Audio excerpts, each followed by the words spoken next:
Sidlaghatta.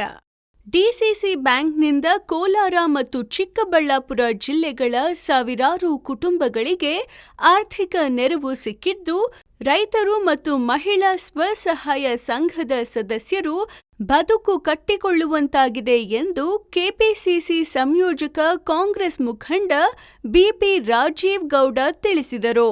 DCC ಬ್ಯಾಂಕ್ಗೆ ಹಾಲು ಉತ್ಪಾದಕರ ಸಹಕಾರ ಸಂಘಗಳ ಕ್ಷೇತ್ರದಿಂದ ನಿರ್ದೇಶಕ ಸ್ಥಾನಕ್ಕೆ ಸ್ಪರ್ಧಿಸಿರುವ ಕಾಂಗ್ರೆಸ್ ಬೆಂಬಲಿತ ಅಧಿಕೃತ ಅಭ್ಯರ್ಥಿ ಎಚ್ಎಸ್ ಮೋಹನ್ ರೆಡ್ಡಿ ಪರವಾಗಿ ಮತ ಯಾಚಿಸಿ ಮಾತನಾಡಿದ ಅವರು, ಅಖಂಡ ಕೋಲಾರ ಜಿಲ್ಲೆಯಲ್ಲಿನ ಡಿಸಿಸಿ ಬ್ಯಾಂಕ್ ಆರ್ಥಿಕವಾಗಿ ಸಾಕಷ್ಟು ಸದೃಢಗೊಂಡು 2 ಜಿಲ್ಲೆಗಳ ಲಕ್ಷಾಂತರ ಕುಟುಂಬಗಳಿಗೆ ಆರ್ಥಿಕವಾಗಿ ಚೈತನ್ಯವನ್ನು ತುಂಬಿದೆ.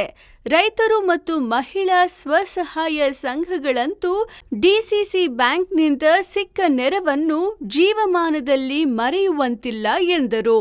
ಡಿಸಿಸಿ ಬ್ಯಾಂಕ್ಗೆ ಕಳೆದ ಅವಧಿಯಲ್ಲಿ ನಿರ್ದೇಶಕರು ಹಾಗೂ ಉಪಾಧ್ಯಕ್ಷರೂ ಆಗಿದ್ದ ಈ ತಾಲೂಕಿನ ಡಾಲ್ವಿನ್ ನಾಗರಾಜ್ ಅವರು ಈ ಕ್ಷೇತ್ರಕ್ಕೆ 150 ಕೋಟಿ ರೂಪಾಯಿಗಳ ಸಾಲವನ್ನು ಕೊಡಿಸಿದ್ದು, ಮತ್ತೆ ಇದೀಗ ಇನ್ನೂ ಹೆಚ್ಚಿನ ನೆರವನ್ನು ಈ ಕ್ಷೇತ್ರದ ರೈತರು, ಮಹಿಳೆಯರಿಗೆ ಕೊಡಿಸುವಂತಾಗಲಿ ಎಂದು ಆಶಿಸಿದರು. ಮೋಹನ್ ರೆಡ್ಡಿ ಅವರು ಡಿಸಿಸಿ ಬ್ಯಾಂಕ್ ನಿರ್ದೇಶಕ ಸ್ಥಾನಕ್ಕೆ ಸ್ಪರ್ಧಿಸಿದ್ದು, ನಮ್ಮ ತಾಲೂಕಿನ ಮತದ ಹಕ್ಕು ಹೊಂದಿರುವ ಎಲ್ಲ ಡೈರಿಗಳ ಅಧ್ಯಕ್ಷರು ಕೂಡ ತಪ್ಪದೆ ಮತ ಹಾಕಬೇಕೆಂದು ಮನವಿ ಮಾಡಿದ್ದಲ್ಲದೆ, ಎಲ್ಲರ ಪರವಾಗಿ ಮೋಹನ್ ರೆಡ್ಡಿ ಅವರಿಗೆ ಎಲ್ಲ ಮತಗಳನ್ನು ತಪ್ಪದೆ ಹಾಕಿಸುವುದಾಗಿ ಭರವಸೆ ನೀಡಿದರು. ನೀವು ಗೆದ್ದು ಬರುವುದು ಖಚಿತ. ನಂತರ ನಮ್ಮ ತಾಲೂಕಿಗೆ ಹೆಚ್ಚಿನ ನೆರವನ್ನು ಒದಗಿಸಿಕೊಡಬೇಕೆಂದು ಹೇಳಿದರು. ಡಿಸಿಸಿ ಬ್ಯಾಂಕ್ ನಿರ್ದೇಶಕ ಸ್ಥಾನಕ್ಕೆ ಸ್ಪರ್ಧಿಸಿರುವ ಎಚ್ಎಸ್ ಮೋಹನ್ ರೆಡ್ಡಿ ಅವರು ಡೈರಿಗಳ ಅಧ್ಯಕ್ಷರಲ್ಲಿ ಮತ ನೀಡಿ ಗೆಲ್ಲಿಸುವಂತೆ ಮನವಿ ಮಾಡಿದರು.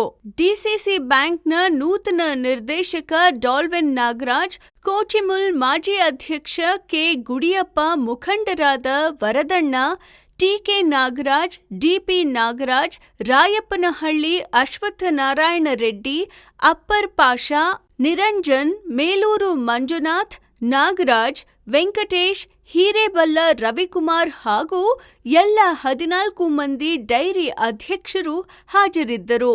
ಎಸ್ಡಿಎಲ್ ನ್ಯೂಸ್, ಲೋಕೇಶ್, ಶಿಡ್ಲಘಟ್ಟ.